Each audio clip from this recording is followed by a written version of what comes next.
بسم اللہ الرحمن الرحیم۔ حضرات گرامی قدر، آج آپ کی خدمت میں ان لوگوں کے لیے تحفہ پیش کرنا چاہتا ہوں جو لوگ یہ کہتے ہیں کہ ہمیں شریعت کی پاسبانی نہیں ملتی، ہم طریقت سے آگاہ نہیں ہوتے، ہمیں معرفت کی منزل میسر نہیں ہوتی، ہمیں حقیقت کا پتہ نہیں چلتا۔ حضرت سلطان العارفین سلطان باہو رحمۃ اللہ علیہ حقیقت کے بارے میں فرماتے ہیں۔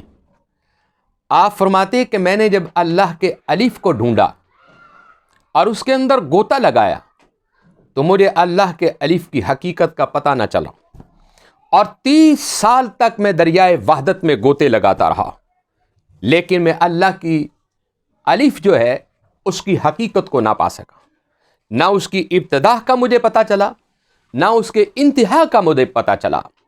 گویا کہ شریعت، طریقت، معرفت، حقیقت ایک ایسی منزل ہے۔ شریعت کا معنی اور مطلب تو یہ ہے کہ آپ اللہ اس کے نظام، اس کے رسول کے نظام کے اوپر مکمل پابند ہو جائیں، اور طریقت یہ ہے کہ جو میرے رسول نے راستہ دیا ہے اس پر چلنا شروع کر دیں، اور معرفت یہ ہے کہ اللہ کو تلاش کریں آپ، اور حقیقت یہ ہے کہ جب آپ اپنے آپ کو پہچان لیں کہ میں کیا ہوں، اور اس کے بعد پھر اس تلاش میں رہیں کہ میں نے اللہ کی حقیقت کو پہچاننا ہے، تو پھر بندے کو منزلیں ملنی شروع ہو جاتی ہیں۔ آئیں ایک ایسی ہستی جن کے بارے میں نے سنا اور پڑھا۔ آپ نے ایک مرتبہ ضمیر پر قدم رکھا تو دوسرا قدم نہیں رکھا۔ لوگوں نے کہا کہ حضور کیوں؟ فرمایا کہ یار مجھے یوں محسوس ہوتا ہے کہ یہ ساری زمین جو ہے یہ میرے 2 قدموں میں طے ہو سکتی ہے۔ اور وہ ہستی کہتے ہیں کہ میں ایک بزرگ حضرت شیخ فشتالی رحمۃ اللہ علیہ ان کے مزار پر جایا کرتا تھا، اور ان کے مزار اقدس پر جا کر میں قصیدہ بردہ شریف کو کثرت سے پڑھا کرتا تھا۔ ہر جمعرات کو میں قصیدہ بردہ شریف کو مکمل پڑھتا تھا۔ تو میں جیسے ہی فارغ ہوا تو ساتھ ہی ایک بیری کا درخت تھا، اس کے نیچے ایک ہستی بیٹھی ہوئی تھی۔ میں ان کے پاس چلا گیا اور میں ان کی صحبت میں بیٹھا، ان کی خدمت میں بیٹھا رہا۔ تو میں نے کہا کہ حضرت مجھے اتنا عرصہ ہو گیا ہے، مجھے منزل نہیں مل رہی، مجھے راستہ نہیں مل رہا۔ وہ شیخ فرمانے لگے کہ میں راستہ تو بتا دوں گا، لیکن آپ نے مجھ سے یہ وعدہ کرنا ہوگا کہ آپ نے میری بات کسی کو نہیں بتانی ہوگی، اور جو آپ کو منزل دوں گا اس منزل پر آپ نے ناغہ نہیں کرنا ہوگا، یعنی جو وظیفہ آپ کو دوں گا اس وظیفے کو نہیں چھوڑنا ہوگا آپ نے۔ انہوں نے کہا کہ حضرت میں اس پر لبیک کہتا ہوں۔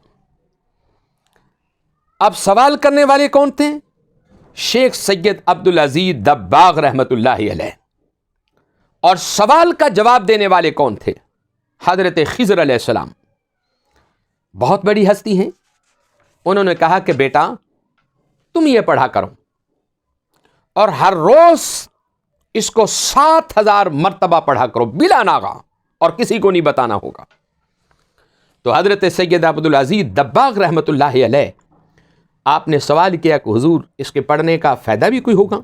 فرمایا کہ ہاں، اس کے پڑھنے کا فائدہ یہ ہوگا کہ ہر روز تمہارا جو نانا ہے جس کا نام محمد مصطفیٰ ہے صلی اللہ علیہ وسلم ہے، اس سے ملاقات ہوا کرے گی۔ اللہ اکبر۔ تو حضرت شیخ سید عبدالعزیز دباغ رحمۃ اللہ علیہ نے تمام دنیا کے جو معاملات تھے ان کو ترک کیا، اور حضرت خضر علیہ السلام کے بتائے ہوئے وظیفے پر عمل شروع کیا۔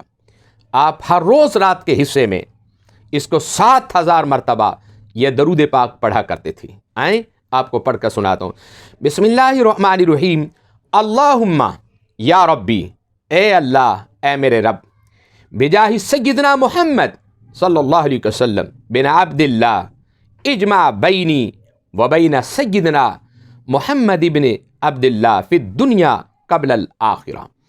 اس کا معنی یہ ہے کہ اللہ، اے میرے رب، حضرت محمد صلی اللہ علیہ وسلم کی عظمت شان کے وسیلے سے آخرت سے پہلے اور دنیا میں مجھے ان سے ملا دینا۔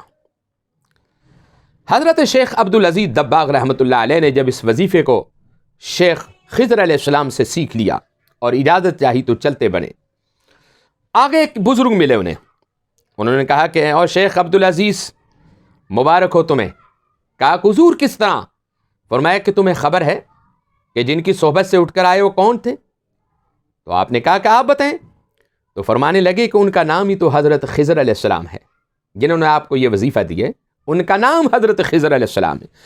تو حضرت شیخ عبدالعزیز دباغ رحمۃ اللہ علیہ، آپ کا ساری زندگی یہ معمول رہا کہ آپ ساری زندگی آقا سے ملاقات کرتے رہے اور اس وظیفے کو پڑھتے رہے، اللہم یا ربی بجاہ سیدنا محمد بن عبد اللہ اجمع بینی و بینا سیدنا محمد بن عبد اللہ فی الدنیا قبل الآخرہ۔ اس کا معنی یہ ہے کہ اللہ دنیا اور آخرت میں حضور سے ملا دینا۔ آئیں آپ کو اس کی اجازت دیتا ہوں، جو شخص یہ چاہتے ہیں کہ دنیا میں آقا علیہ السلام سے میرے میل ملاقات رہے، آقا سے ملاقات ہوتی رہے، آپ اس وظیفے کو شروع کریں، لیکن کوشش کریں کہ رات کی تنہائی میں اس کو پڑھیں۔ اللہ رب العزت کے حضور میں دعا ہے کہ مولا ہمیں سب کو سرکار دو عالم کی صحبت اور سرکار دو عالم کی محبت نصیب فرمائے۔ یہ وظیفہ کوئی عام وظیفہ نہیں ہے، یہ سید عبدالعزیز دباغ رحمۃ اللہ علیہ بہت بڑی ہستی گزرے آپ، اور پھر حضرت خضر علیہ السلام نے انہیں بتایا کہ یہ آقا علیہ السلام سے ملاقات کرنے کا وظیفہ ہے۔ وآخر دعوانا الحمد للہ رب العالمین۔